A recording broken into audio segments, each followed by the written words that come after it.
Pemberian ampunan baik amnesti untuk terpidana Hasto Kristianto dan abolisi untuk Tom Lembong oleh Presiden Prabowo mengejutkan publik. Pasalnya keduanya terlibat dalam tindak pidana korupsi. Bagaimana sebenarnya aturan untuk pemberian ampunan baik amnesti maupun abolisi? Kita akan bahas dengan sejumlah narasumber yang sudah hadir melalui sambungan daring, saudara. Di antara Direktur Parameter Politik Indonesia Adi Prayitno, kemudian Guru Besar Ilmu Hukum Universitas Al-Azhar Indonesia Profesor Suparji Ahmad, dan peneliti Pusat Kajian Anti Korupsi Pukat UGM Zainur Rohman. Selamat pagi, Bapak-bapak. Ya, Pak. Selamat pagi. Pagi. Baik, pertama saya ke Prof. Suparji dulu. Kita harus clearkan dulu nih terkait dengan abolisi dan juga amnesti. Ini kan kedua tokoh ini diberikan pengampunan yang berbeda gitu ya. Amnesti buat Hasto, kemudian abolisi buat Tom Lembong. Sementara kalau kita perhatikan dalam tahapan hukum ini, Prof. Suparji, ini sebenarnya kan sama-sama setelah divonis gitu ya. Bahkan akan ada rencana untuk banding gitu, yang artinya memang belum kekuatan hukum tetap, belum inkrah. Anda melihatnya ini amnesti untuk Hasto sudah tepat atau belum? Kalau misalnya Tom Lembong kan abolisi, oke, proses hukum dihentikan. Tapi kalau untuk amnesti Hasto seperti apa, Prof. Suparji? Ya, saya kira kaitan dengan hak yang diberikan ya Presiden kepada dua ya, terdakwa ya, karena memang belum inkrah ya, karena belum menjalani putusan dan belum dieksekusi, masih upaya banding gitu. Memang ini sesuatu yang pada satu sisi merupakan hak Presiden dan kemudian digunakan pertimbangan DPR, dan ada dua hal yang dipakai. Pada satu sisi adalah abolisi dan pada sisi yang lain adalah amnesti kan gitu. Nah, abolisi diberikan kepada Tom Lembong, amnesti diberikan kepada Hasto.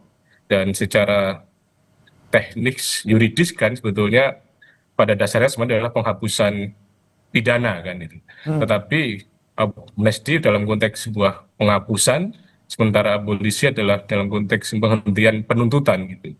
Maka ketika menggunakan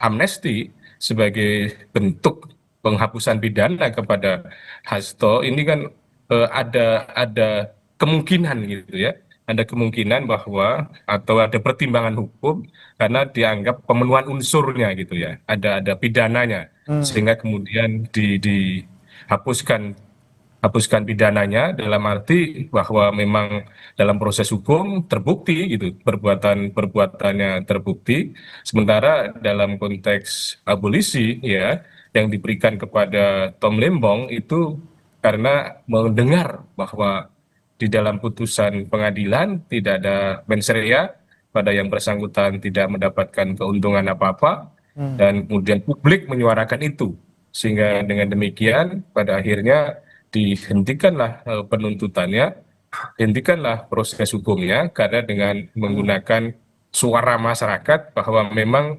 unsur-unsur yang dilakukan oleh Tom Lembong atau perbuatan-perbuatan yang akan oleh Tom Lembong itu tidak memenuhi unsur pidana, sehingga Oke, kemudian dihentikan proses hukumnya. oke. Sementara dalam konteks Hasto, bahwa ada uraian-uraian pemenuhan unsur tadi itu yang kemudian bisa kita tangkap mengapa kemudian ada penggunaan dua istilah yang berbeda dalam konteks dua orang tersebut gitu. Tetapi pada Oke. sisi yang lainnya Jadi kita harus pertimbangannya adalah di hargailah gitu ya ada tidaknya tindakan pembunuhan Presiden. unsur pidana di sana ya, Prof. Suparji. Tapi kalau kita lihat mekanismenya, misalnya ini kan sudah ada persetujuan dari DPR gitu ya, kemudian tinggal nunggu kepresnya. Apakah untuk kedua orang ini, terdakwa ini, baik Lembong maupun Hasto, bisa langsung pasti bebas atau memang nanti ada mekanisme lain yang kemungkinan akan membatalkan amnesti ataupun abolisi?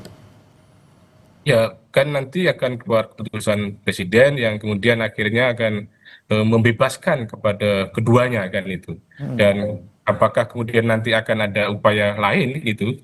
Tentunya dalam konteks ini saya kira memang ini menjadi suatu putusan yang final, tetapi bisa saja nanti ada keputusan Presiden kan, bisa saja kemudian misalnya digugat pada petun kan. Ini kan bisa suatu putusan yang bisa final, individual dan konkret gitu. Tetapi itu antara lain. Tetapi kalau mekanisme upaya hukum luar biasa pada konteks ini memang pada akhirnya sangat sangat bisa saja dibuka peluang kan seandainya ada novum. Tetapi kalau kita cermati ya bahwa proses hukum ini kan sekarang pada tahap banding dan kemudian keluar nanti keputusan presiden tentang amnesti dan kemudian abolisi, maka upaya hukum apa yang bisa dilakukan dalam sebuah keputusan pejabat tata usaha negara yang final, individual dan konkret, maka salah satu peluangnya bisa kemudian digugat tun misalnya saja karena tidak sesuai dengan peraturan perundang-undangan atas asas umum pemerintahan yang baik kan gitu.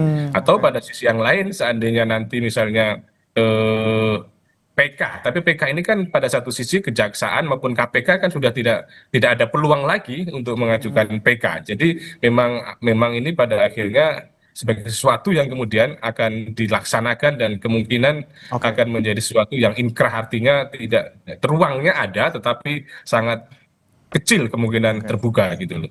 Oke, ada peluang tapi kecil, tapi memang kalau untuk upaya luar biasa abolisi dan juga amnesti ini bisa dipastikan akan final gitu ya. Kemudian saya mau ke Mas Zainur Rohman terlebih dahulu. Mas Zainur, ini kan kemudian kita lihat amnesti dan juga abolisi diberikan untuk terdakwa kasus korupsi. Ini menimpa politisi seperti itu. Anda melihatnya seperti apa? Apakah memang pantas diberikan kepada kedua terdakwa ini? Ya, sebenarnya ini Mas, justru yang menjadi pertanyaan publik, 1.116 orang lainnya itu siapa? Ini yang dibahas baru 2 orang, baru Tom Lembong dan Hasto. Masih ada 1.000 lebih lainnya, dan itu belum disampaikan oleh Kementerian Hukum maupun oleh DPR, siapa-siapa saja mereka. Jangan-jangan juga ada daftar para terpidana atau terdakwa tindak pidana korupsi begitu. Nah, kalau dari sisi rencana presiden, memang presiden pernah melontarkan beberapa bulan yang lalu bahwa presiden akan memberikan pengampunan kepada pelaku tindak pidana korupsi asal bersedia mengembalikan kerugian keuangan negara yang telah dinikmati oleh mereka. Nah, ketika presiden menyampaikan itu, Pukat menyampaikan penolakan. Mengapa? Karena untuk tipikor tidak semestinya digunakan pendekatan baik itu amnesti maupun abolisi. Mengapa? Karena kalau konsep dasar secara ketatanegaraan ya, pemberian amnesti atau abolisi itu adalah kewenangan dari kepala negara untuk mengampuni para pelaku tindak pidana ya yang terkait dengan persoalan perbedaan politik ya yang mengancam keutuhan negara. Amnesti itu kan kata dasarnya amnesia gitu ya, melupakan gitu ya.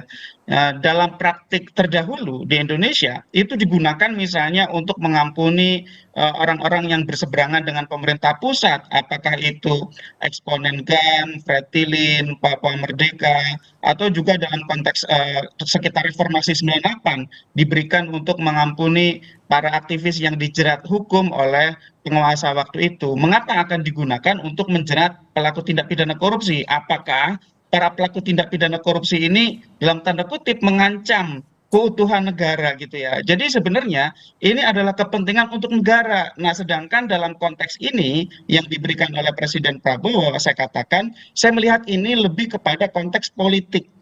Jadi politik kekuasaan elektoral begitu ya, bukan untuk politik kekuasaan negara, menyatukan bangsa yang beresiko akan pecah, yang beresiko terus-menerus berada dalam turmoil karena perbedaan pandangan antara pemerintah pusat dan eksponen di daerah misalnya. Jadi menurut saya kalau dilihat dari konsep dasarnya itu sebenarnya kita kritik betul gitu. Tetapi memang di lain sisi kita lihat ada memang kejanggalan-kejanggalan di dalam persidangan-persidangan perkara tindak pidana korupsi, khususnya adalah ketika aparat penegak hukum baik itu JPU maupun hakim tidak memperhatikan asas-asas dasar di dalam hukum pidana khususnya terkait dengan kesalahan gitu ya, sehingga memang gitu ya butuh solusi. Tetapi solusi yang diambil kemudian adalah menggunakan pendekatan amnesti dan abolisi ini yang tidak lazim untuk digunakan untuk menyelesaikan persoalan-persoalan politik.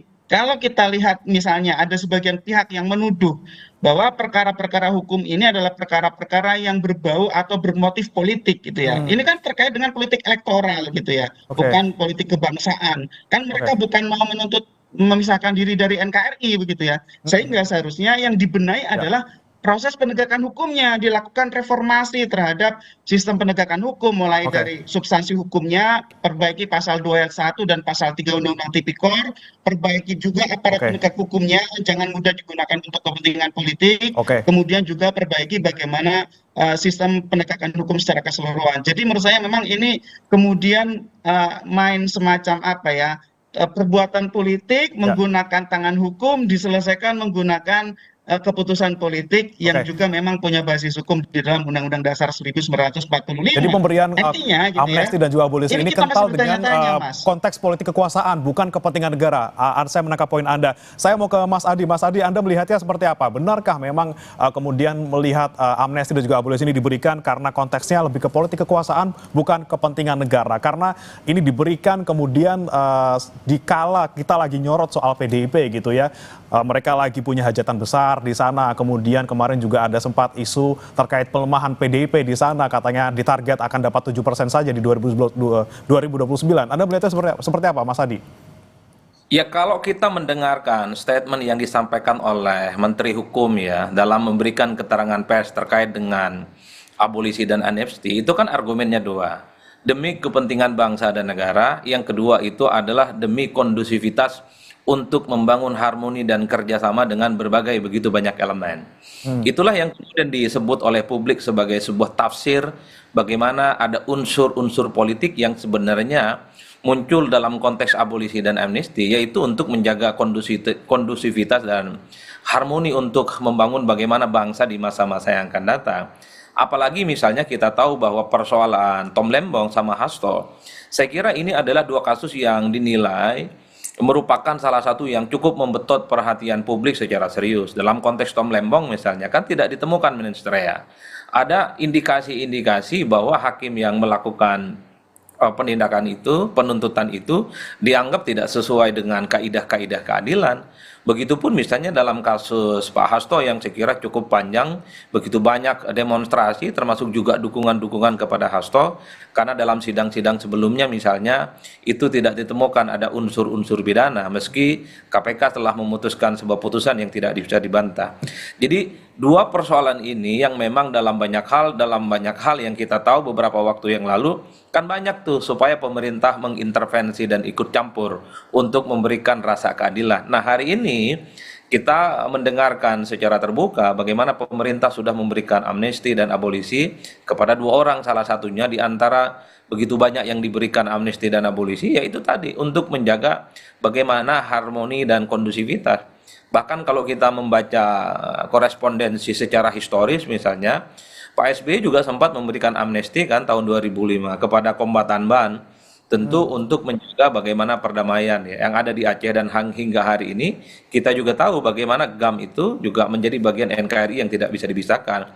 Di Amerika Serikat dulu ada yang disebut dengan Presiden Gerald Ford ya yang juga memberikan amnesti bagi penolak wajib militer di era pemerintahan di Perang Vietnam. Begitupun Nelson Mandela, kan kita juga ingat, dia membentuk semacam Truth and Reconciliation Commission untuk memberikan ruang semacam pengakuan dan ampunan demi menutup luka supaya kasus apartheid itu tidak melahirkan dendam yang cukup luar biasa. Jadi secara kesimpulan sebenarnya kalau ini mau ditafsirkan secara politik tentu untuk menjaga harmoni dan kondusivitas terutama terkait dengan kasus-kasus hukum kepada orang-orang tertentu yang dinilai kasusnya itu dianggap kontroversial, tidak melahirkan keadilan, dan itu tujuannya adalah semuanya supaya bisa guyup dan bisa kerjasama. Tapi Mas Kan itu Adi, yang bisa dilakukan punten oleh Mas publik. Adi, saya potong Mas Adi, tapi kan ada juga pernyataan yang menggelitik dari Menteri Hukum yang mewakili pandangan Pak Prabowo bahwa alasan pemberian amnesti dan juga abolisi ini terkait dengan kerjasama kolektif termasuk dengan seluruh elemen politik. Terlebih setelah kemudian ada kemarin diberikan persetujuan oleh DPR, Pak Sufmi Dasko, Wakil Ketua DPR kita, kemudian memposting foto bersama dengan sejumlah tokoh. Ada Mensesnek di sana, Prasetyo Hadi yang juga orang Gerindra, kemudian bersama Bu Mega, bersama Mbak Puan gitu ya, ada Prananda juga di sana. Ini kan kita nggak bisa pungkiri ada sesuatu di sana, Mas Adi. Ya memang politik kita kan politik harmoni, Mas. Yang diberikan amnesti dan abolisi itu adalah kasus yang selama ini memang mengandung kontroversi dan perhatian publik secara serius. Ya terlepas dari kontroversinya yang cukup panjang, kasus Hasto ya bagi para pendukungnya ini persoalan politik, bukan persoalan hukum. karena unsur hukumnya katanya itu dipaksakan dan seterusnya. Artinya apa? Hal-hal yang semacam ini ketika kemudian lahir abolisi dan amnesti termasuk untuk Pak Tom Lembong, kan publik sederhana. Ini kan ingin mengakhiri pembelahan publik yang selama ini muncul ekstrim. Apapun judulnya terkait dengan Tom Lembong yang berteriak tentang mencari keadilan, itu adalah pendukungnya Anies Baswedan Oke. yang disebut dengan anak-anak Abah. Ketika ada kasus Hasto yang kemudian membetot perhatian publik, itu kan para pendukung Hasto, kader-kader PDIP di berbagai tempat Ya. juga menuntut keadilan. Makanya ketika ini kemudian dimunculkan inisiatif dari pemerintah disetujui DPR soal amnesti dan abolisi, itu dianggap sebagai sebuah bagaimana membangun jembatan komunikasi politik, membangun harmoni dan kerjasama. Apalagi kan pada saat yang bersamaan dalam waktu berdekatan, kita mendengarkan bagaimana PDIP Ya. memerintahkan kepada seluruh kadernya untuk mendukung penuh program yang dimiliki oleh pemerintahan saat ini.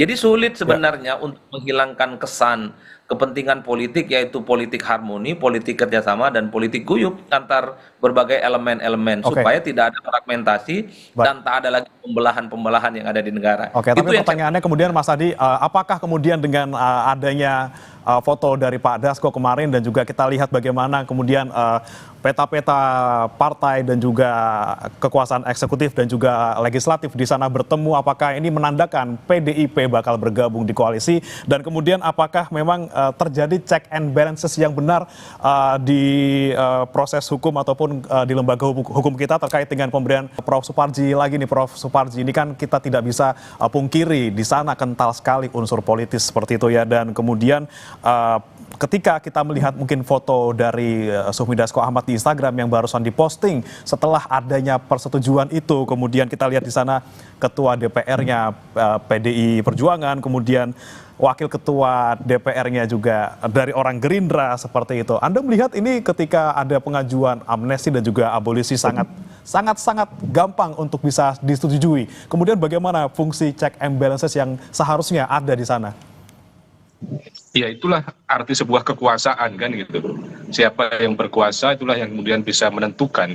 Dan ini akhirnya kan menyebabkan ada pembenaran itu jadi malu belajar hukum gitu. Jadi malu mengajarkan ilmu hukum gitu. Karena sesuatu yang bersifat teoritis pada akhirnya tidak sama dengan apa yang di prakteknya gitu.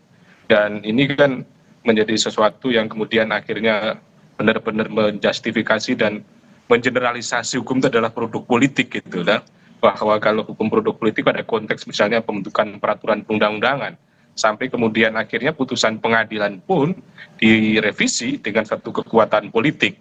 Jadi menurut saya ini adalah sebuah catatan yang harus kemudian dipertanggungjawabkan dalam sejarah gitu. Bagaimana pada akhirnya pejabat atau kemudian penguasa ini memberikan semacam pembelajaran, semacam teknik pengelolaan negara yang kemudian betul-betul bersandar pada teori dan filsafat bernegara maupun ilmu. Nah, pada sisi yang lain kalau kita cermati bahwa memang akhirnya kan ini sebuah barter kan gitu loh. Sebuah barter politik kan gitu. Barter antara kepentingan politik dan barter antara keputusan hukum gitu. Bahwa akhirnya kan sebuah negosiasi, sebuah transaksi dukungan politik dan pembebasan terdakwa tadi itu. Jadi menurut saya ini adalah sebuah mekanisme yang sebetulnya tidak sesuai dengan fitrah dari abolisi dan amnesti itu, yang pada dasarnya demi kepentingan umum yang lebih besar kan gitu. Mungkin saja ini bisa dijustifikasi memang bangsa dan negara butuh kerjasama, butuh kolaborasi, butuh koalisi besar. Akhirnya jangan sampai ada oposisi, semuanya akhirnya dirangkul, dan syaratnya merangkul adalah adanya pembebasan tadi itu. Tadi itulah yang menurut saya perlu ada sebuah pertanggungjawaban yang secara ilmiah, secara yuridis dari pembuat kebijakan ini, sehingga kita ini yang mengajarkan di dunia kampus ada landasan yang bisa dipertanggungjawabkan secara objektif dan rasional. Gitu. Oke.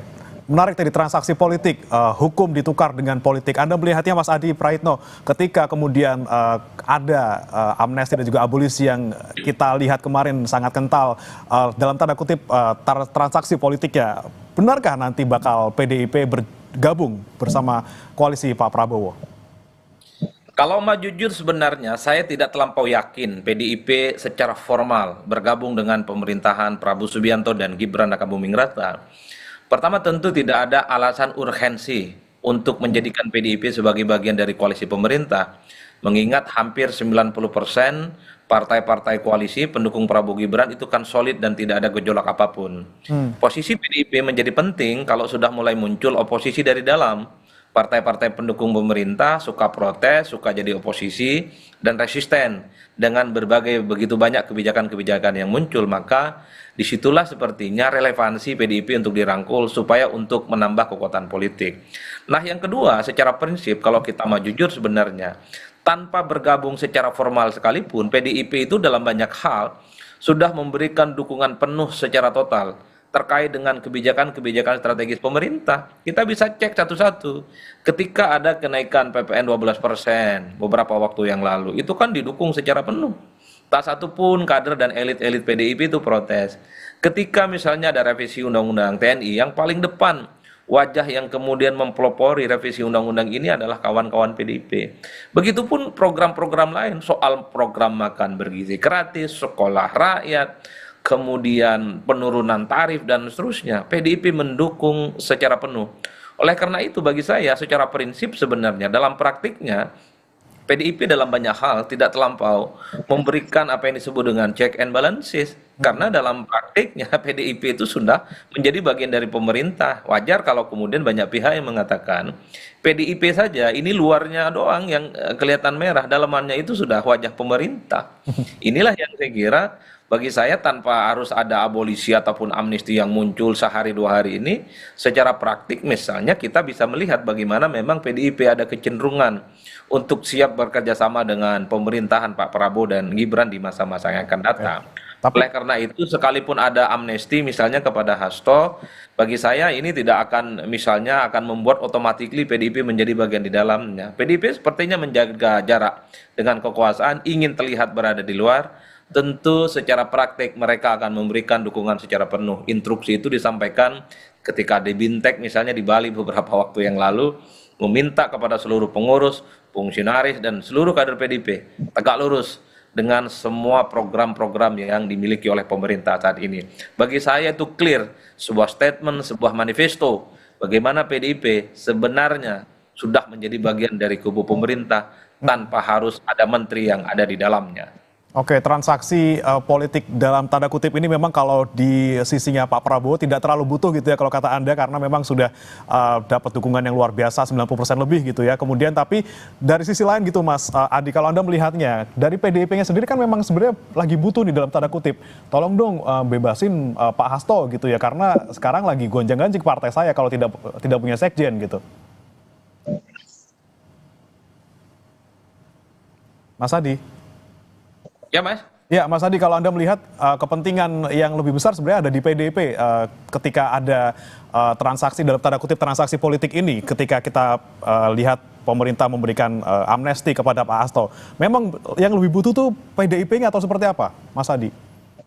Ya kalau mau jujur sebenarnya ini semacam mutual interest ring, sama-sama membutuhkan supaya tidak ada ekses-ekses negatif yang mengarah kepada dua belah pihak. Kalau kita mau jujur Mas, persoalan kasus Hasto ataupun Tom Lembong ini kan yang disalahkan adalah pemerintah. Sekalipun umur pemerintah hari ini kan seumur jagung, baru sebatas 10 bulan. Dan yang dalam banyak hal-hal yang terkait dengan peristiwa hukum itu kan dikaitkan dengan pemerintahan sebelumnya.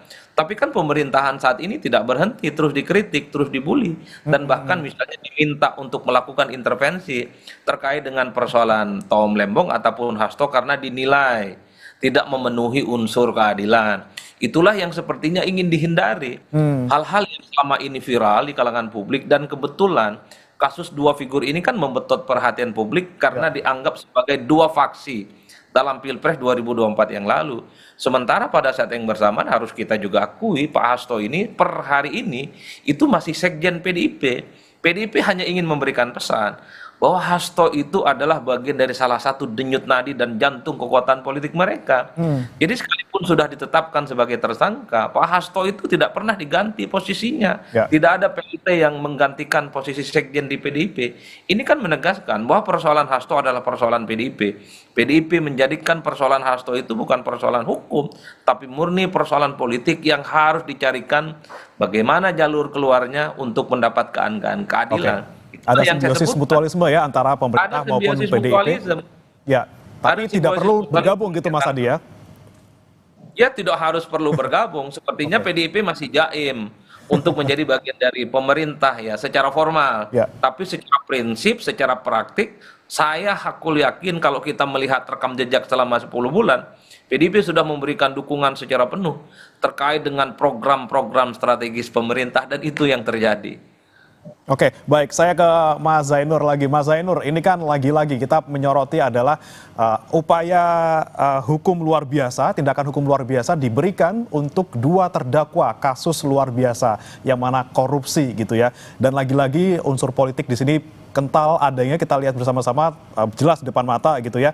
Kemudian ke depannya gimana nih Mas Zainur? Kalau misalnya Pak Prabowo bilang punya janji untuk memberantas korupsi, tapi dengan kemudian memberikan amnesti dan juga abolisi kepada dua terdakwa korupsi, kedepannya seperti apa? Ya, yang pertama kan dari prinsip equality before the law ya, bahwa ada persamaan di hadapan hukum sebagaimana Undang-Undang Dasar 1945.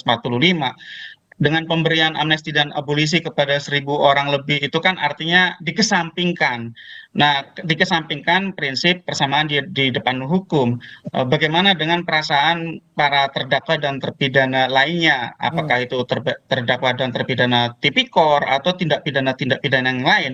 Apalagi ada sekian banyak misalnya aktivis di bidang agraria yang terjerat kasus hukum, aktivis lingkungan, orang-orang yang mempertahankan ruang hidupnya, masyarakat hukum adat, itu kan banyak sekali yang berkonflik ya, berkonflik dengan perusahaan, berkonflik dengan pemerintah, bahkan ada yang berkonflik dengan militer misalnya gitu ya, terkait dengan perebutan lahan misalnya. Bagaimana perasaan mereka ketika kemudian ada orang-orang memiliki kasus politik kemudian diberikan amnesti dan abolisi. Saya setuju agar kasus-kasus yang janggal itu dikoreksi. Tetapi cara koreksinya itu yang harus betul. Cara koreksinya adalah menggunakan mekanisme hukum, gitu ya. Jadi kasus hukum itu diselesaikannya dengan cara hukum. Ketika misalnya akan dilakukan penuntutan oleh Oke. kejaksaan terhadap perkara-perkara yang ada nuansa politiknya sangat kuat, sedangkan bukti hukumnya sama, ya Ya. seharusnya aparat penegak hukum itu yang kemudian diperbaiki, direformasi, dikendalikan agar mereka tidak abuse of power, begitu ya. Oke, oke. Di dalam kebetulan saya punya pendapat yang berbeda terhadap dua perkara itu ya, perkara Tom Lembong dan perkara Hasto gitu ya. Kalau perkara Tom Lembong saya berpendapat memang mens reanya tidak terpenuhi. Tapi Ya. kalau dari awal, mohon maaf saya berbeda dengan banyak orang untuk kasus Hasto itu, untuk kasus penyuapannya memang menurut Ada saya di sana ya, memenuhi ya. ada kasusnya begitu ya. Dari tahun 2020 kita sudah berteriak agar itu diproses hukum gitu ya. Oke, jadi Nah, sebenarnya bagaimana dengan ketika kemudian ada kejanggalan publik tidak harus dengan lagi-lagi upaya hukum luar biasa yang dilakukan, tapi lagi-lagi harusnya mekanisme hukum yang di sana yang berjalan gitu, Mas Zainur ya. betul ke Oke. depan kalau seperti ini akan digunakan terus-menerus Mas gitu ya. Ke depan ada kebutuhan politik untuk mengendalikan orang, Oke, menundukkan orang, jadi mengajak tuman gitu ya orang kalau untuk kita bergabung. misalnya Akan ujuk-ujuk digunakan sedikit-sedikit amnesti dan abolisi. kasih ampunan gitu, apalagi ada unsur politis di sana. Betul. Baik, saya tangkap maksud Anda, Mas Zainur. Terima kasih Mas Zainur Rohman, peneliti Pukat UGM, kemudian yang sudah bergabung juga Mas Adi Praitno, Direktur Eksekutif Parameter Politik, dan juga Prof. Suparji Ahmad, Guru Besar Ilmu Hukum Universitas Al-Azhar sudah bergabung bersama kami di Sapa Indonesia Pagi. Kita lihat nanti seperti apa ke depannya. Selamat pagi Bapak-Bapak. Lagi. Selamat pagi.